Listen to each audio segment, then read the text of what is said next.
Jigsaw puzzle is the idea that springs to mind when you look at this door.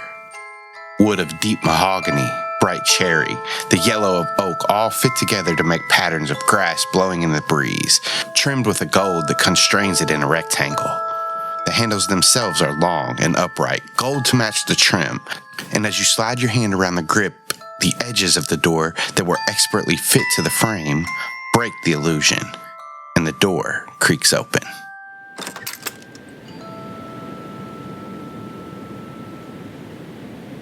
On the last episode of A Song of Sugar and Snow, you all had gone, well, at least some of you, had gone on this fun race to the candy cane forest, only to find that at the edge of the forest there was some kind of song leading you in. Upon entering, you find that the crystalline pool that is the font of magic and Christmas spirit for the Land of Sweets has been partially drained by some kind of horrible contraption, and the snowflakes within have been turned into some kind of horrible monstrosity.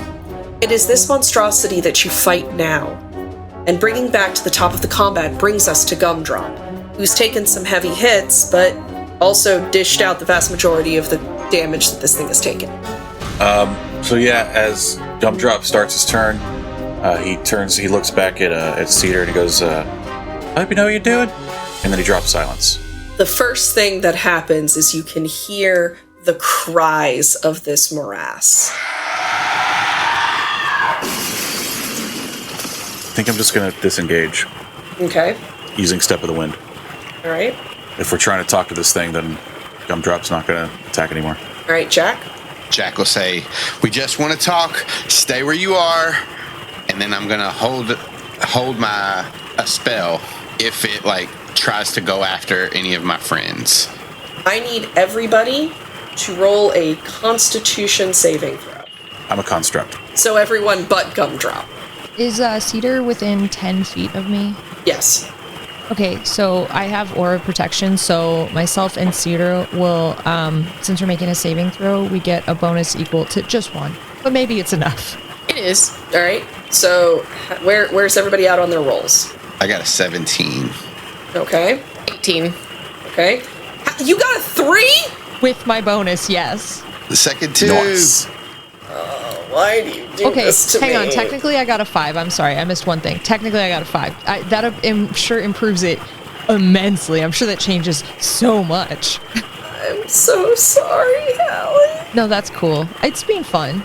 It's been fun. The snowflakes finally free to let out their agony, let out a single combined wail. Halley immediately goes unconscious with 0 hit points. The rest of you are going to take, except for, G.U.M.D.R.O.P, are going to take 12 damage psychic. Yeah, none for me, thanks. Halley, normally it would be your turn. You have dropped to 0 hit points, so if you want to roll a saving throw for me. Rolled another 2. Hey, you want to know what that's not? A 1. You want to know what that's not? A 1. So it's just 1 failure. Can my spell pop off after they do the hurt us? Yeah, you've held it. Everybody within a 30-foot cone of them, so I don't know if that's... Are any of my friends within a 30-foot cone? From where you are? Yeah.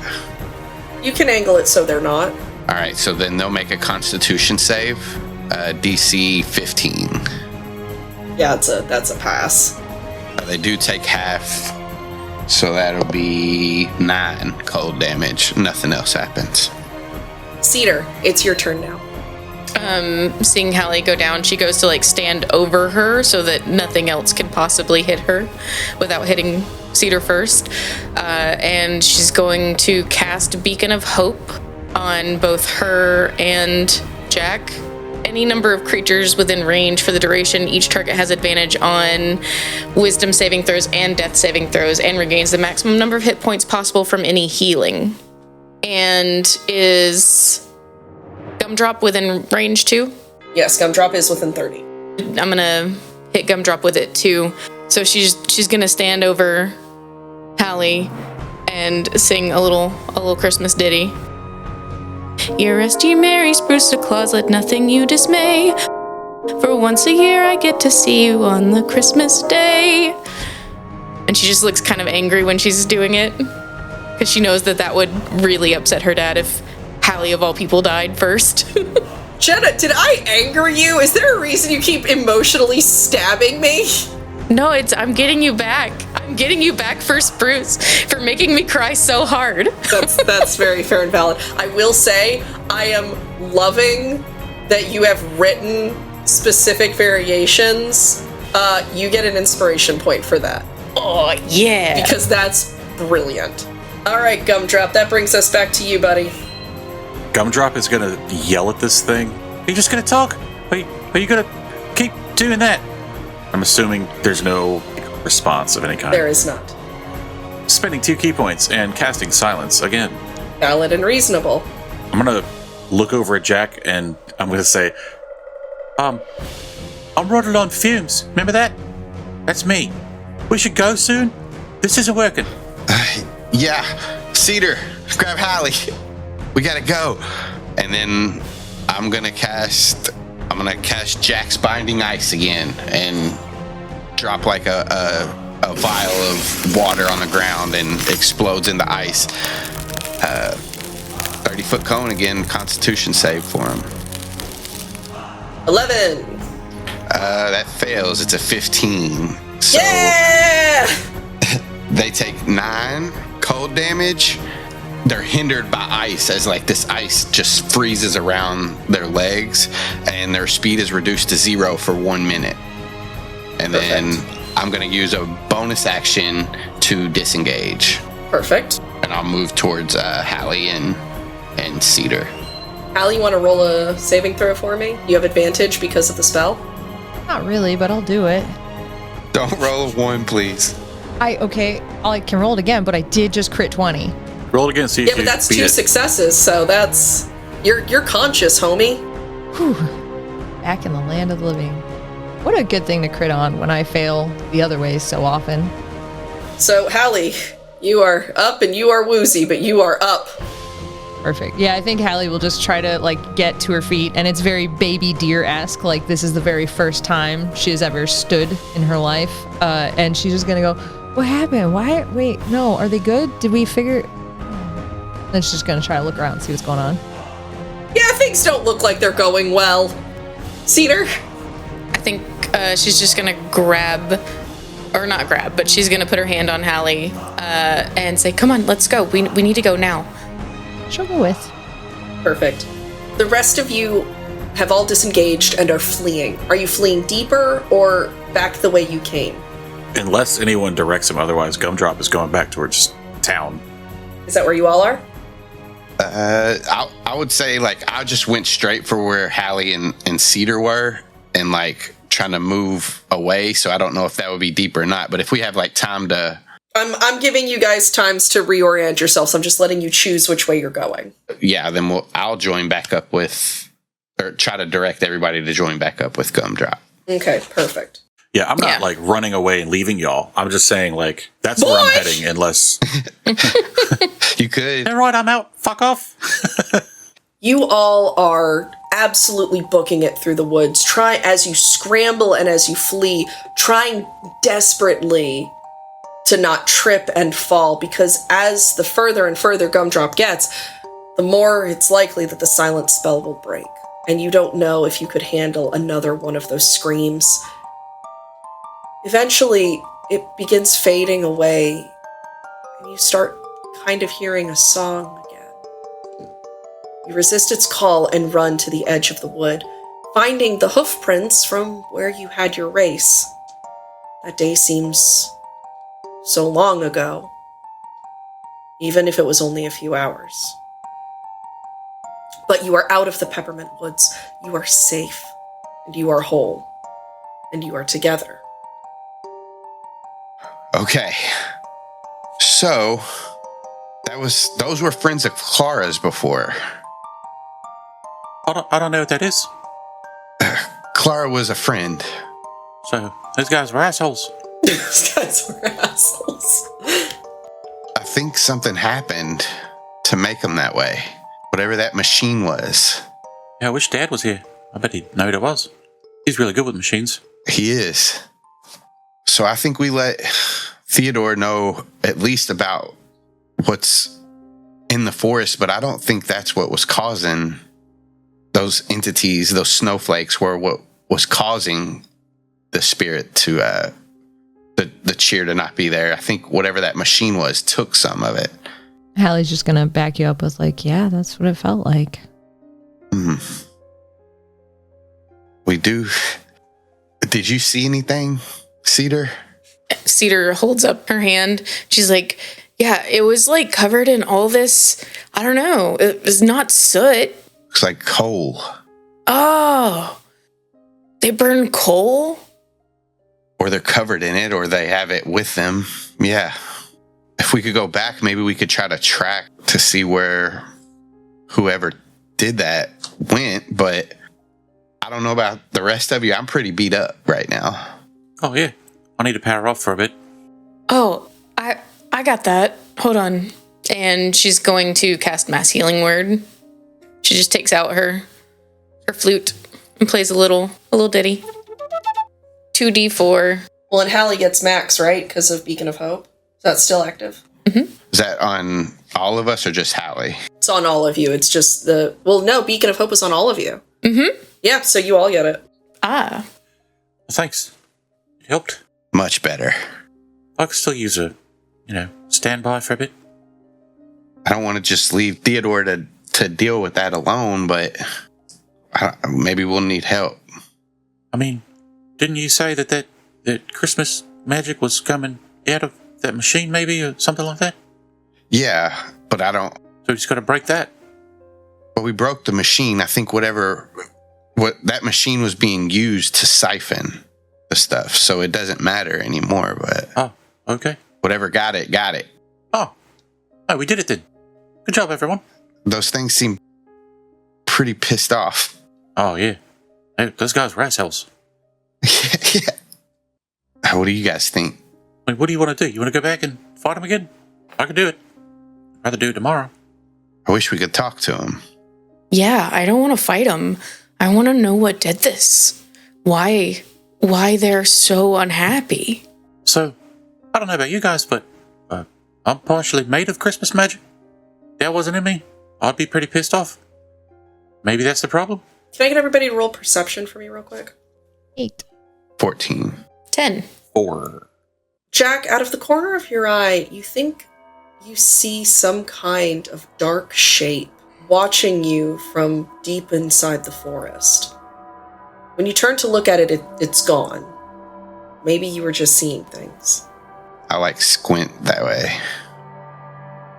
But you feel that there is something afoot here. Something bigger than the Land of Sweets. Something bigger than this crystalline pool. It's gone. That feeling of dread is gone as soon as it arises, but you have a moment. There's definitely something else here. I mean, maybe we do need to go deeper in, but Halley, do you have anything, not of Clara's, but that could remind these things of Clara that we could just show them? Like a shoe? I mean, I don't. You don't have her shoes, but you do have some ribbon, like that would go on a shoe, maybe like a slipper, like she had. That help? Maybe. Okay, well, our two options now are go back to the town and maybe we can get a shoe there and show them. I mean, I have these shoes, but they're these cool slippers. I don't know that they're the same kind as Clara's. Or we can try to investigate the rest of the forest and skirt around the snowflakes. So you just want to show him a shoe? Yeah. What kind of shoe? I could make a shoe. I describe Clara's shoe. Pink satin ballet flat. He knows what pink means. He has an idea satin is a fabric. So I cast Minor Illusion in my hand as a cantrip, and I make like a pink boot, basically. Perfect. So like this? A little less bulky. And make this part... Make a really thin... It's a thin boot. All right, now take the top part of it and bring it down to where it would just wrap around this part of the foot. So as like Jack is like pushing down on the image, it just gets smaller. You can kind of like just shape it. And I'm changing the image as you're doing it. Halley, show him the ribbon. Show him how the ribbon would look on there. It still has like the big, thick combat boot soles, by the way. Like it's still that, but like the top of it is now more like a ballet flat. Just when you were talking about like shaping it, moving everything, I was just imagining Jack Frost like Patrick Swayzeing you and Ghost, but oh yeah, reaching around. But Gum-Drop's fucking huge. Jack is just like he can't see. It's like trying to knit with your arms around a mattress. Yeah, that's exactly right. Anyways, Halley will reach around into her pack where she has all of her like random nonsense and trinkets, and she will grab a ribbon from there. I imagine it's like a spool of it. Like it's not like she has like a perfectly ready to go ribbon for this. She just has like different wrappings and things, and so she pulls out the like kind of like little spool of pink ribbon and will plomp it down in front of Gum-Drop. Gum-Drop looks down at that. He's still got his hand up and just looks back at the image, and everything, the whole shoe is just now made out of ribbon. Like it's just some Sailor Moon ass shit going on right now. Yeah. Is it like that? I mean, it doesn't seem very practical. It looks pretty good. But try to just make a bow on the top of it out of the ribbon. Oh, okay. Yeah. And then there's a little poof, but it's like a Christmas bow. Take this tread off of the bottom. It just slices off. It looks pretty good. So maybe we can show him this. Yeah, I can make this again anytime you want. See? And he like, it goes away and then he does it in his other hand. It's the same image. Okay, let's maybe try to take a little rest and then skirt around the snowflakes. And if we run into them, we show them Clara's shoe. See what happens. We can silence them. Oh, look, I don't know a lot. I haven't been alive very long, but like, doesn't it seem like that might be the problem? It seems like that, but I don't think that's what the problem is, because they were good. They helped Clara. Yeah, and now they're assholes. Yeah, they're assholes, but one kind of conglomerate asshole. But maybe they could become not assholes. Maybe they could be snowflakes again. Yeah, okay. Whatever you think. Well, I think Clara would really like it if we threw a shoe at him. Oh, now, if I throw this, it's not going to do anything. I could pretend to throw it, but it's not going to hit anything. See, look. And he throws it at Jack, right at his head. And it looks like it's flying through the air, but then it just passes through and reappears on the other side. See? It's not real. As you all are having this conversation, a soft, cold rain begins to fall, sloughing away the sugar that's piled up and having the peppermint trees bleed a bright red out of the forest. The Candy City beyond glitters as the light and the water hit it, all of the colors sort of bleeding and blending together. But you stand with your feet in the red bleeding out from the forest, and there is this feeling, again, once just for Jack, but now for all of you. Something is different. Something is here. And something is making this happen.